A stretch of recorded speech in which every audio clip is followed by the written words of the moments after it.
For the first year that I was out here, there was a hotel I would not drive by because that's where we would vacation. It was just overwhelming. There were so many family memories there. And then one day I was driving by and I heard clearly, who do you think is making you remember this stuff? This is important. You need to process it. You need to remember. And that memory, what you're having now, is not necessarily the memory, but a new moment in time. So we're experiencing something new together, even though we're reviewing your memory. So knowing that the memory creates a new experience, the grieving is not as difficult.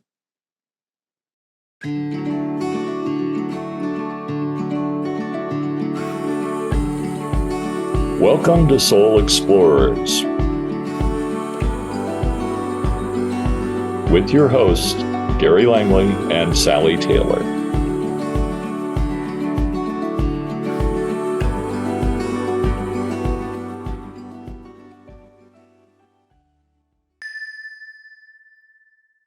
Welcome to Soul Explorers. We're your hosts, Sally Taylor. My name is Gary Langley. Today we have Tim Bair with us.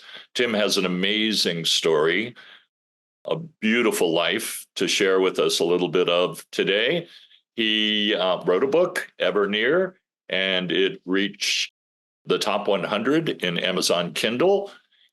And we'll let him tell you more about that at some point during the interview. But Tim, welcome to Soul Explorers. Well, thank you. I'm so glad to be here.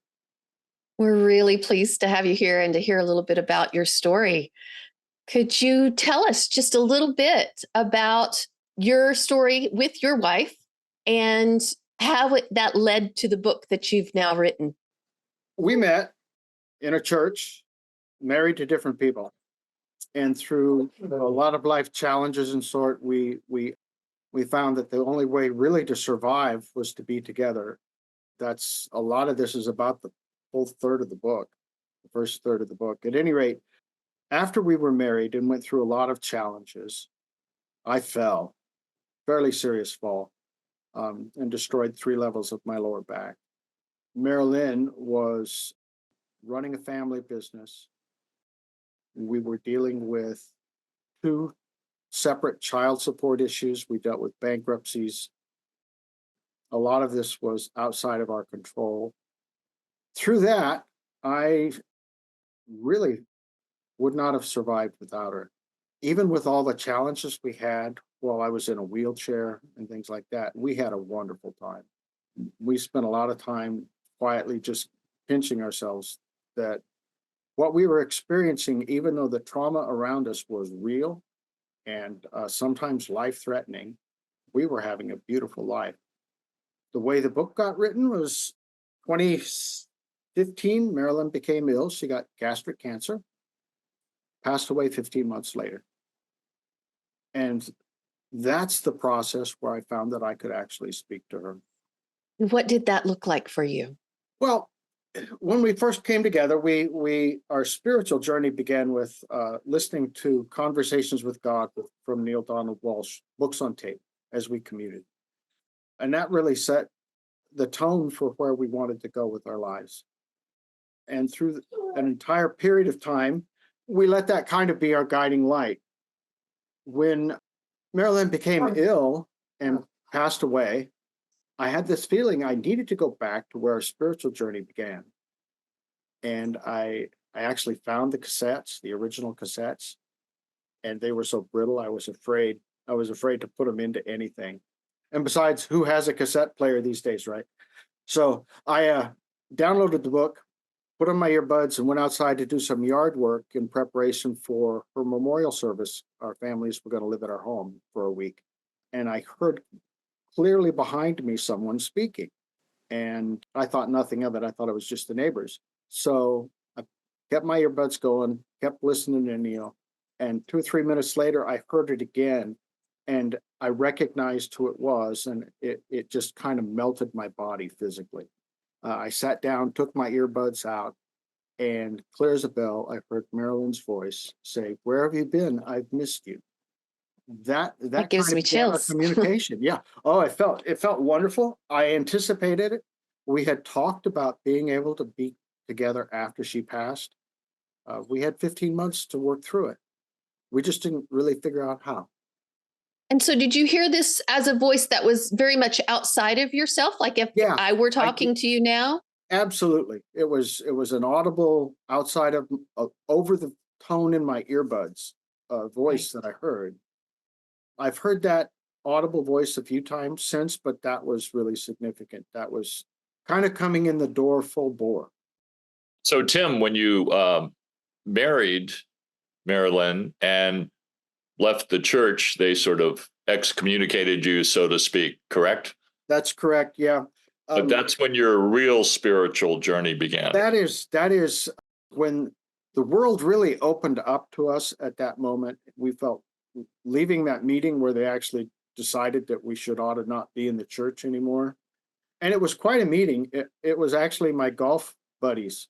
I golfed with the pastor weekly and with the head elder of the church. And so after Marilyn and I, in the book, we talk about the actual danger we faced from her soon to be ex-husband. It was real. He had threatened her life multiple times if she should ever feel the need to be outside of the marriage and leave him. So we left Los Angeles. We went to Pismo Beach for almost 2 weeks, 120 miles away. When we came back, my buddies called us into the church office and they said, "You need to come back to your families, come back to your church, and just quit all this nonsense. Except if you want to carry on, what you do in private's your business." And it's like, well, that's the kind of false living that we're really trying to avoid here. That's the whole point to us, not wanting to be with an abusive husband and me in a loveless marriage, our children confused completely by the religiousness of our families that both historically had a lot of religious behavior, but no fundamental faith belief at all. It was just, so it was all very much living a false life.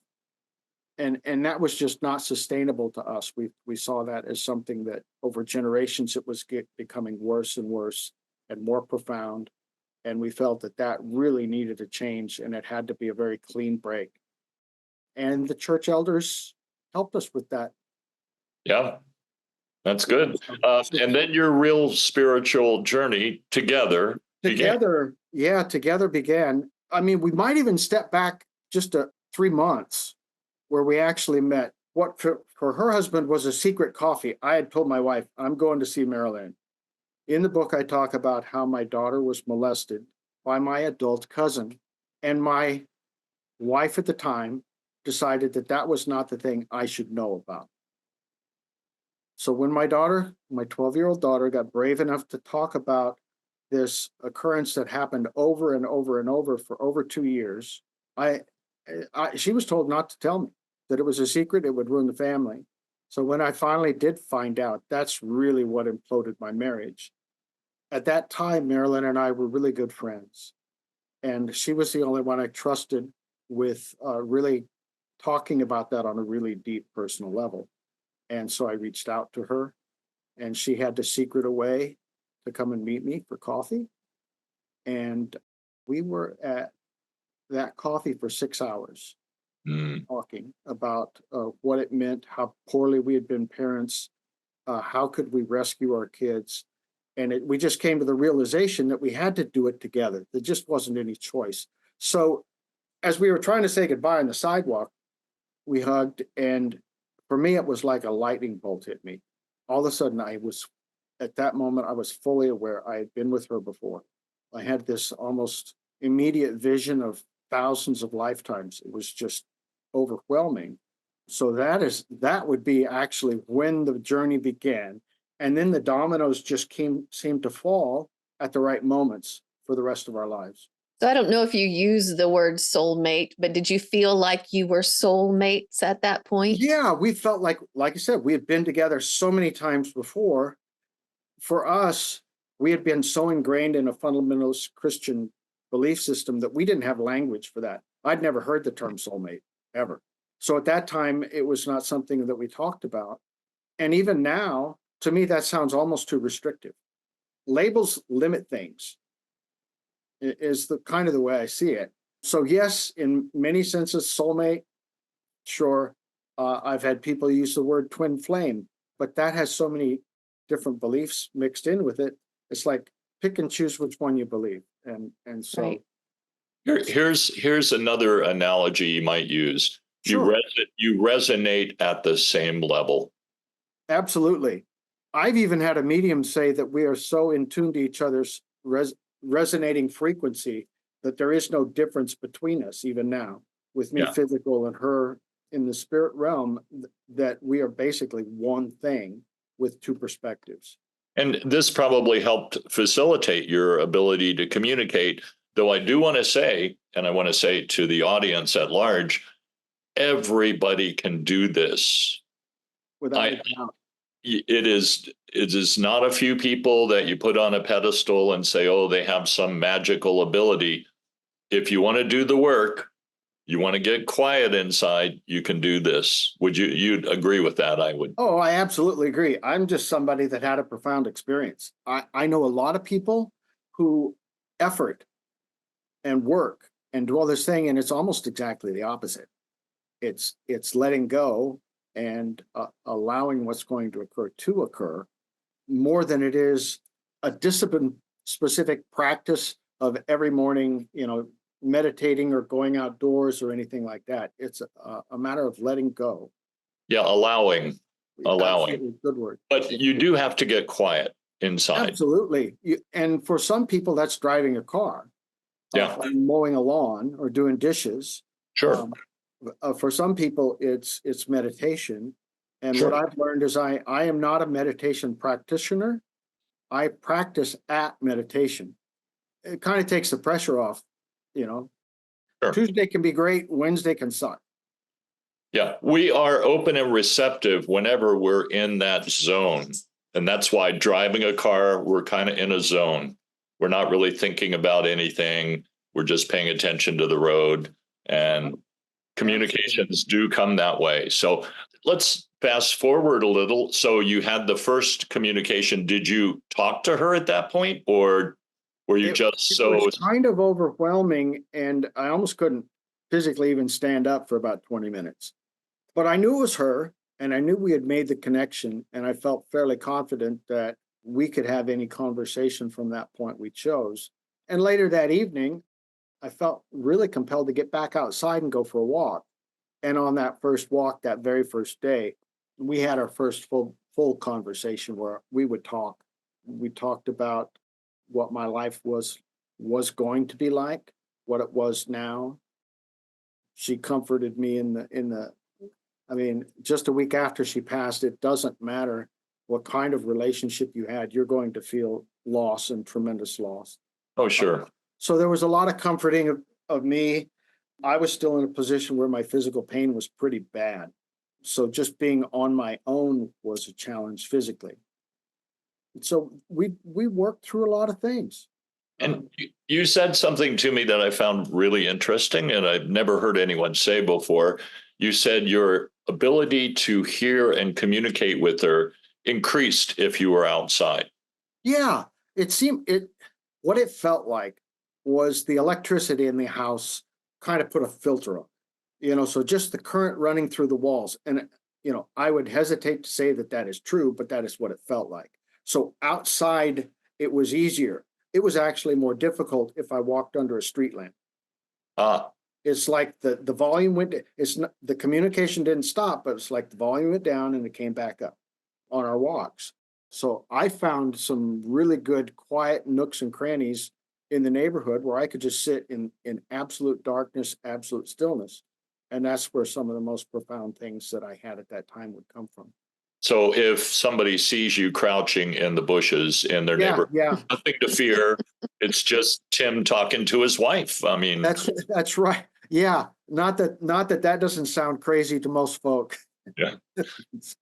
So, Tim, at what point did you start writing down and recording these conversations that you were having with Marilyn? Sure. The home that we lived in when she passed away was kind of set up for two incomes. It was a bigger home, and her income was easily 2/3 of our lifestyle. And so we had actually talked before she passed. We made a plan that when it got to be too much, I'd move out here to Palm Springs and try to get someplace rural. And the process of getting out here actually took two moves. I moved into a rental, and then 3 months later, my realtor said, "We're making a mistake. We need to start looking again for the property you really wanted." And we had looked for 6 months prior to my move. And then as soon as she said, "Look again," the home I'm living in is exactly what Marilyn wrote on her list. So literally 3 years after she passed, we found the home that she wrote about. Wow. It was on the market for 2 years, and we looked really hard for this exact property, couldn't find it. We couldn't find anything that resembled what I was looking for. So that process of moving was really difficult on my body. And walking was just impossible. I was having struggles just getting to the coffee maker. So when I would feel compelled to get outside to talk to her as I was used to, it was really heartbreaking because I couldn't do it. And then one morning, instead of feeling like you got to go outside, I really heard Marilyn say, "Just get up and go in your best chair, pick up a blank piece of paper and a pen." And that morning I wrote 5 pages. And it was a little disjointed and choppy. And, I don't know that I would share it without editing away a lot of the personal stuff. And the next one was a week later. And over a period of time, I got so comfortable with it. Every time I sit down, it would feel like she would have something important to say. And between the first letter in May of 2020 and now, there's about 325 of them in my file cabinet. The book that you read used in total letters 12 and maybe quotes from 4 or 5 others. So I have material for quite a long time. And I write every day almost now. So you said she had a lot to share with you. Has she shared much with you of what life is like for her on the other side of the veil? Our focus has intentionally been, apparently for lifetimes, this exact project. And while she has the ability to do anything and be anything that she would wish, and I understand it's pretty unlimited, she's focused on our family. She spends time, we have 13 grandchildren, 6 kids, and the family's growing larger by the day. And that is her entire focus, as well as getting me in touch with other beings from the spirit realm and a lot of people in the metaphysical community that are helping me with my journey. So she's kind of orchestrating my life and keeping track of the kids. Okay, I'm going to ask you to elaborate a little bit on beings from the spiritual realm. How has she connected you with them? I have written from spirit guides. I am currently writing from someone who identifies as an ascended master. I have been challenged by a friend and mentor to write from my higher self, which is kind of trippy because it feels different. Each one of those things feels different. Marilyn's energy is the kind of physical touch between two people that might melt you if they touched, I'm sure that folks know how their spouse or loved one, if you kiss them right at the right spot, their knees just go to mush. That's the kind of energy I feel from her. Others are quite a bit more to the point and direct, different language, not like different than English, but different syntax and vocabulary, things that I just don't have within me. So it's an interesting journey. How do you experience that? Is it just like taking dictation? Is it more of a traditional automatic writing?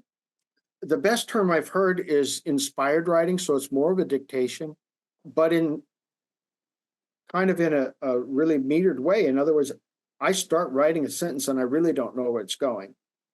So the words are flowing at about the same pace as my hand. I've tried recently using a voice recorder, and that's actually a lot quicker. But then the process to get it actually to print is a little more involved because you have to replay the recording into a device and edit the device and do a lot of that stuff. But yeah, I think it's kind of a subset of automatic writing that is more inspired writing. Does that make sense? It does, absolutely. So, how do you now experience your ongoing relationship with your wife? Is it similar to what it was when she was in the physical? Has it changed dramatically?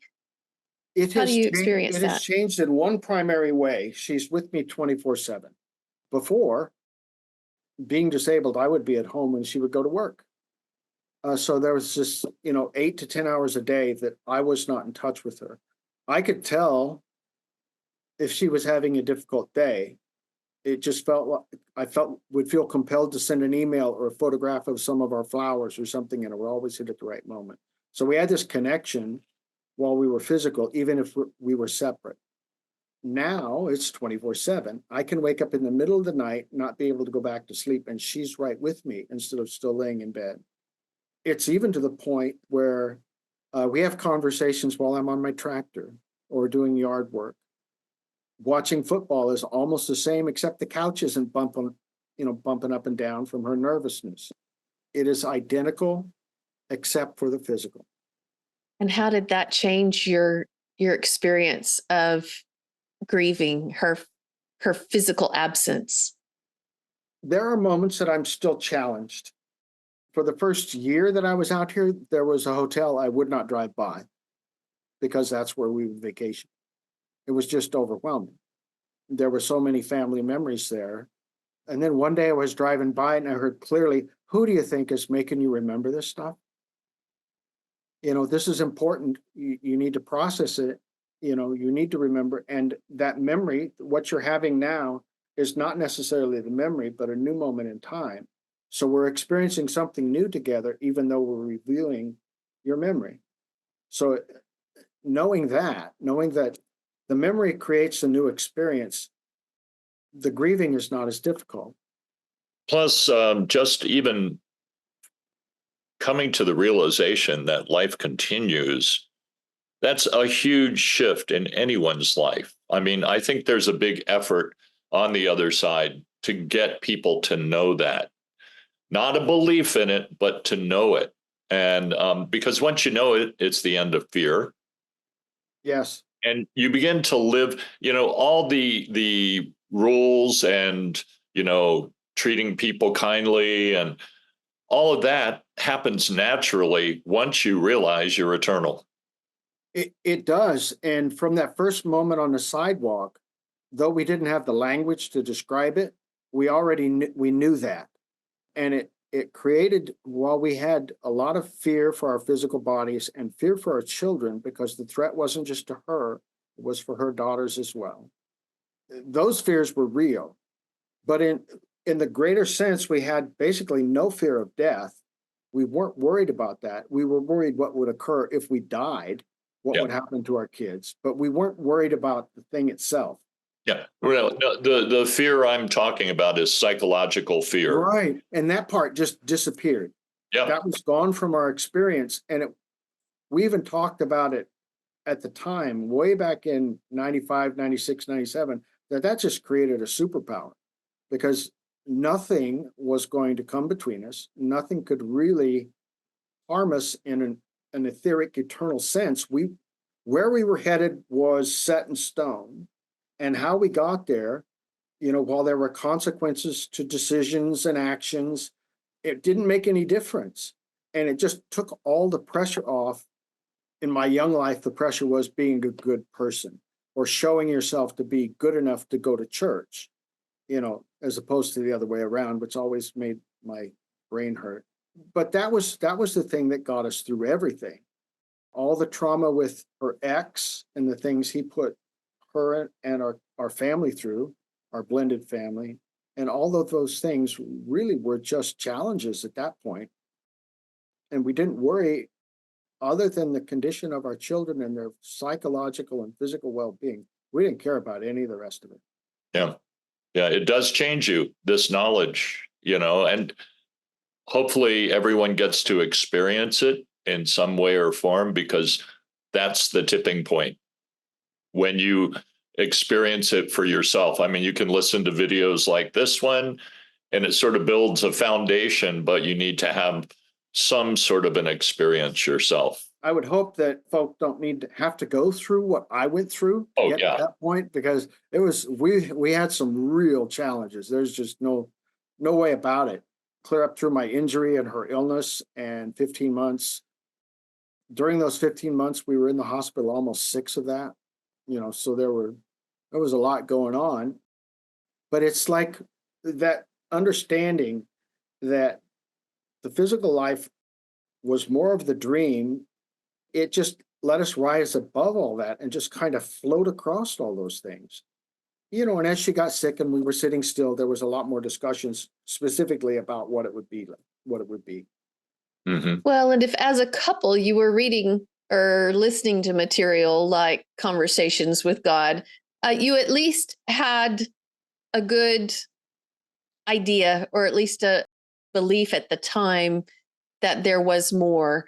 Did you have any other experiences that sort of validated the continuation? Had you had other family members who had transitioned, or how did you get to that comfortable place before she transitioned to say, I know you will continue and we will continue? I know you said you had that experience of Right. lives, multiple lives. It was really just assumed. It was a very clear, we talked about it a lot, but it was like, well, if we've experienced these lifetimes before, and they weren't specific, they were just flashes. It's not like we had between lives regressions and hypnosis and all this sort of thing. But it's just this knowing that everything that we were doing, everything we individually loved, seemed to be what we both loved. There was just this compatibility that was just not normal. So we figured we had been together before, and that at that moment we're together now. If we were together before and now, before suggests that there wasn't a beginning, so therefore there must be an after. And that was kind of the transition. It's really simple and basic for us. If there was a before and there's a now, there must be an after. And if there's an after, what does it look like? And our hope was always, let us just, at 90 years old, get run over by a bus together. And I have those conversations with my husband too. and then it was very clearly Marilyn was better emotionally set and better financially set to be the one left behind. And we thought, well, that just makes more sense. And then you add to that, my thing was, I don't want to be alone. And her thing was, she hated to be nauseated. And she spent 15 months feeling completely horribly motion sick from the gastric cancer. And I was left alone. So it's like, what you fear is what you're going to get if you're not careful. But yeah, we just knew that this was going to happen. We had no doubt. So I don't know that I have any words of wisdom to get anybody else there. Because I think that the first part of our journey was not common. I don't know how many people have that degree of compatibility that even your spouses are saying, you guys are going to get together. And then her husband would follow it up with, and if you do, I'll kill you.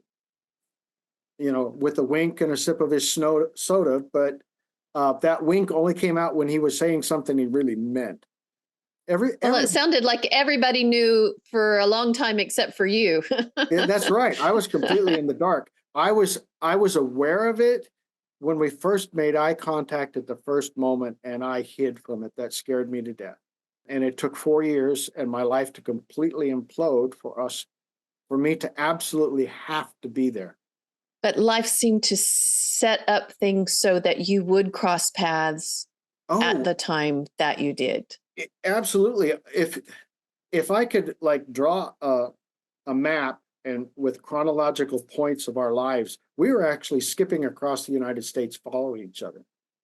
And being in the same church, if we got in the same city, it was really likely we would meet.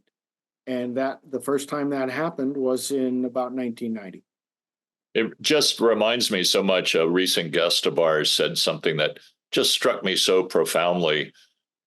And that is that home is not a place, it's a state of being. Mm-hmm. We think of our home, but it can be anywhere. If you're in that space, of peace and happiness and realizing life is infinite and, putting yourself out there in the best way you can every day. That makes everywhere you are home.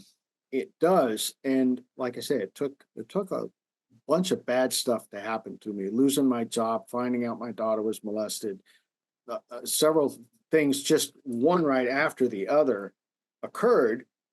And the only person I trusted with that kind of personal vulnerability was Marilyn. So yeah, we were destined. I believe that we had this all planned out. What has Marilyn communicated to you about her state of being on the other side? How does she feel? What does she feel? Or have you gotten anything like that from her? What I understand from her is that consciousness is energy and light, and that can be manifest in any form at any time. And so she has the ability to, if she chose to, be, if I were open enough, I could see her physically sitting right next to me, the same way I feel her essence against my face. I could see that. As a matter of fact, if I close my eyes, it's like a light bulb is right here. Mm-hmm. So I can feel her essence. Knowing that and believing that consciousness is basically light energy of some sort. It just depends on who you talk to at what time. But for us, that's enough. I don't need more. I If that makes sense. absolutely agree with you. Consciousness is not only light and energy, but it's primary. It's the ground of all being. Yeah, Has no beginning, no end. that is right in my belief. And again, to a degree, I am still very crippled by my first 30 years of life when it comes to talking about some of this stuff, because it takes me, my vocabulary takes me back. It's limited. And as I've been in this space now for just less than 7 years, I'm building a new vocabulary that's helping me make sense of my experience. A lot of my last 3 years have been trying to figure out how to describe to someone else what I'm experiencing and finding a community that gives me those tools. Often spirit uses very different, I'm going to say the word language, but language is just not necessarily the right word to use, but they'll use signs and symbols and metaphor. But it sounds like you also get an actual, at least mental spoken language as well. Is that accurate? A lot of what I feel is I'll say something. I try to keep that verbal thing going. Or maybe it's just in my mind, I'll make a comment and I'll hear a response back, often before I finish the comment. Or it could be something as simple as I'm moving a pile of rocks and I throw one and I think I really had a good shot. And in my brain, I hear her giggling and say, "Nice shot, guy." Because I threw the rock, it hit the rock I was aiming for. It was backhanded. And so it's those simple things. I'll hear in my head, I'll be getting up in the morning and I'll hear in my head, "You got to go to the grocery store. Your milk is expired." And that's outside of something I would think as I'm, trying to get to the front room to watch the sunrise. Not your common big spiritual experience. Your milk is expired, but Right. but as you said, she's very focused on the family. Yeah. But I have a feeling, I just have a sense from all my study of the subject matter, and I always preface this with the fact that it's my understanding at this point in time, because that can change and can grow, that even though she's focused on the family, because time and space operate so differently on the other side, she's probably doing a multitude of other things as well. I believe that fully. What I understand is, while that's probably profound and she's doing something just incredible, it doesn't need to be part of my experience at this point. I would believe that it's probably more than my brain can comprehend, my humanness can get a hold of. And so we don't clutter the space with those kind of things as much because we're doing so much other work. Well, and our language is very linear, but Yeah. that is the illusion that we're in, of there being a linear existence. And so it's very hard for language to wrap around the true reality of what they are experiencing outside of time. It is. And when I start to grapple with these greater truths, if I do it, it's always like this is true and this is true at the same time, and they're opposing each other. So you wind up with Right. these paradoxes that you just can't square. And what she's told me is, well, that's because you just can't grasp that both are true at the same time. Yeah, You just don't, exactly. that I just can't get it. Just accept her word for it, that it's okay for those two things to exist in the same space, even though they oppose each other. What advice would you give to others who want to develop the ability to communicate with their loved ones? Okay. I'm going to steal some of Rich Martini's stuff because we've talked about it. The Martini method. Find a picture of your loved one. My perspective is find a joyous occasion where you can see the joy and participate. And just be in that space and ask questions. It's easy. 1, 2, 3. Ask questions. Look at the picture, ask questions, wait for a response. That's it. It may be that you get a response right away. It may be that it's a period of time before you do, but eventually you'll actually hear a response before you finish the question. And the part about this that most people trip up on is they are, grandma loved cardinals. So if I don't see a cardinal, it's not grandma. When grandma is showing you rainbows every day, and it could be a license plate with a rainbow, could be a sign with a rainbow, could be an actual rainbow, but grandma's showing you a rainbow every day. And a song comes on that talks about rainbows, but you haven't seen the cardinal, so grandma's not talking. So my advice beyond those 3 steps is be open to anything. It doesn't have to be verbal. It doesn't have to be what you think it is. It could be anything. Could be a song on the radio.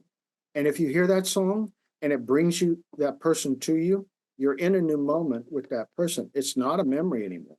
You're experiencing that moment with that person. So that's what I think about, somebody else trying.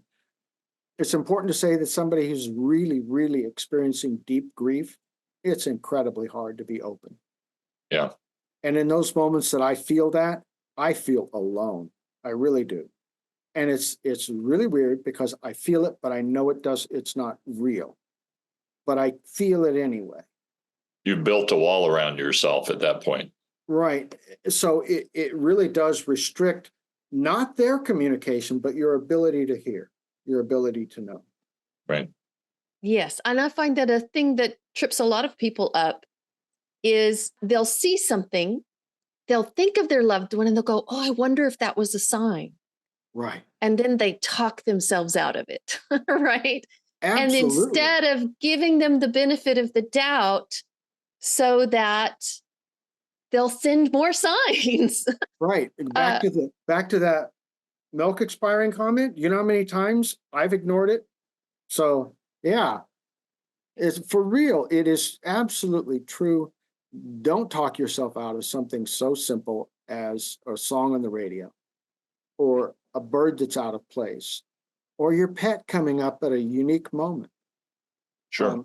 Anything is possible to be a sign. And if you approach it that way, I'm not sure I even like the word sign. I like communication. Sure. And don't hesitate to ask them to come. Right. Invite them. So many people say, well, I used to get signs from my loved one and now I don't. Well, are you asking them for signs? Are you asking them to communicate with you? Because they're not going to spend the time spinning their wheels if you're not paying attention. And that's the other key. Pay attention. Pay attention to what goes on around you. Absolutely. In subtle ways, oftentimes, because sometimes their communication can be very subtle. Yeah, subtle is a big word in my life right now because energy is subtle. In the beginning, the feeling I would have was overwhelmingly, I could not breathe until I got outside. It was overwhelming. And when we were talking, while I was not crying, my face would be red, my eyes would be watering. The energy was so uncommon to me, something that was unique that I had never felt. Now it's very subtle. The more I'm used to it, even, the more subtle it becomes. And what that does is it allows space for other energies. So for me, I feel Marilyn on my right side. My left side, I feel guides. I get communication from others. And I feel energies elsewhere when it's somebody unique I'm not expecting. I agree with you. And it sounds wonderful that you have learned to differentiate between one disembodied individual and the next. And of course, I would expect Marilyn to be the easiest and strongest for you because you are so closely connected. How does a guide feel to you by comparison? Or one of these other masters that you have begun to Sure, connect it would with? be the difference between a dear loved one and your college professor. I mean, that's just about as simple as I It can say. does. This is somebody does. coming in with specific knowledge that I need that day, or that I need to write about at that moment. It's not necessarily something I need for the day, but for me, it's almost a burring sensation behind my ear when I feel that type of energy, and it's just that's where my awareness is. It could be because maybe my brother whacked me with a hammer back there and it's weak. Who knows? But that's where I feel that energy, and it's a physical sensation, and it's different. It's just totally different than Marilyn. Relatives are different than guides. You know, my grandparents are different. You know, it's just more subtle, it's gentler, more loving. While there's an overwhelming sense of love and respect coming from guides and masters, like I say, it's like a college professor that's proud of you or something. And one of the subtleties really is recognizing when it's not your energy, where what you're getting is coming from somebody not in the physical realm. As you begin to do this, I think it becomes easier and easier to make that differentiation where, like, sometimes I'll get a voice in my head and I know I didn't think that thought. Right. I know I didn't think that thought. So you get to where you can feel the difference, I think. Yeah. It is extremely subtle, but it's also one that you become more and more and more aware of as you progress. Early on, I don't know, my guides could have been talking to me the whole time. I didn't. I didn't key in on it. And Marilyn actually walked me towards those energies and introduced me and said that when you feel this is who that is. It's like I've got this etheric cheat sheet to some degree, but I don't think I'm that unique, really. Now, that's something I really want to stress to people because hearing someone else's story can be healing and can be reinforcing the fact that you're not the only one going through these kind of experiences. But the fact is, everyone can do this in one shape, form, or another. Some people are clairaudient, they hear spirit. Some people are clairsentient, they just have a sense of things. Some people are clairvoyant, they actually see spirit. It varies with each person, and some people have a combination of those abilities. But we all have some form or other of communication. I've got some really highly skilled medium friends that they were not really involved that much in the metaphysical world until they had a loss and they couldn't figure it out, and they actually went to a medium, a professional medium, and that just opened a door. And now almost immediately they realized they could do it too. Right. And it can be on any level. It doesn't have to be writing a book. There are folks that do this far better than I do. And it doesn't mean you have to hang a shingle out and say medium at large either. It can be just for you and your closest family, or maybe even just you. But Yeah. you can open that door of communication. And I think it's critical to understanding, because once you do, and okay, that didn't come from me, or that was evidential, we then are going down that path of what I said of the loss of fear, psychological fear. Right, right. And then life changes in so many dramatic ways. We don't have time to even begin to list them here, but your life changes dramatically. Yeah, I mean, for me, I started writing notes after experiences as I'd walk in the morning, and it was not to share with anybody else. It was just so I wouldn't forget. It turns out some of these, I wouldn't call them visitations, but etheric experiences of communication are kind of out of time, and it's a different sort of memory that gets evoked, and you just don't forget. I have things that have occurred between Marilyn and I that 20 years ago, if something like that had happened to us while she was physically with me, I would not remember it.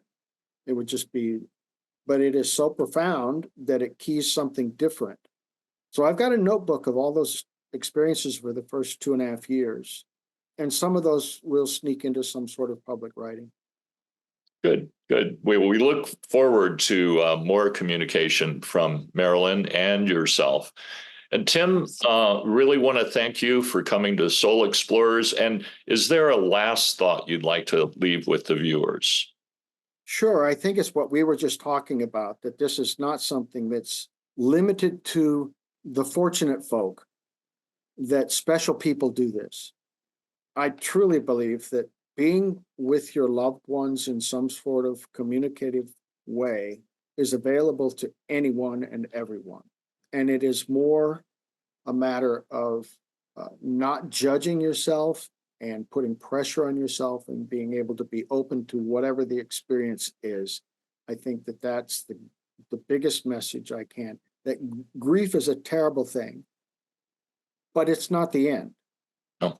You know, the loss of a physical body is just not the end. As a matter of fact, Marilyn has said over and over and over again that the loss of her body has allowed us to expand in so many other ways that it's actually better for us now.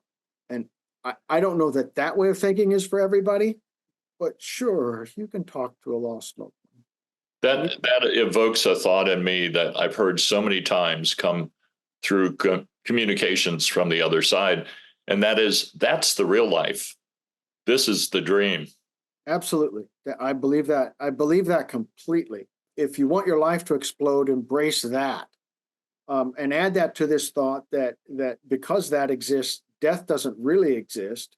Everything is available to anybody who wants it. Thanks again for coming today. Absolutely. Thanks for sharing your story, and have a wonderful rest of your evening. If you enjoyed this content, please hit like, subscribe, and ring the bell for notifications.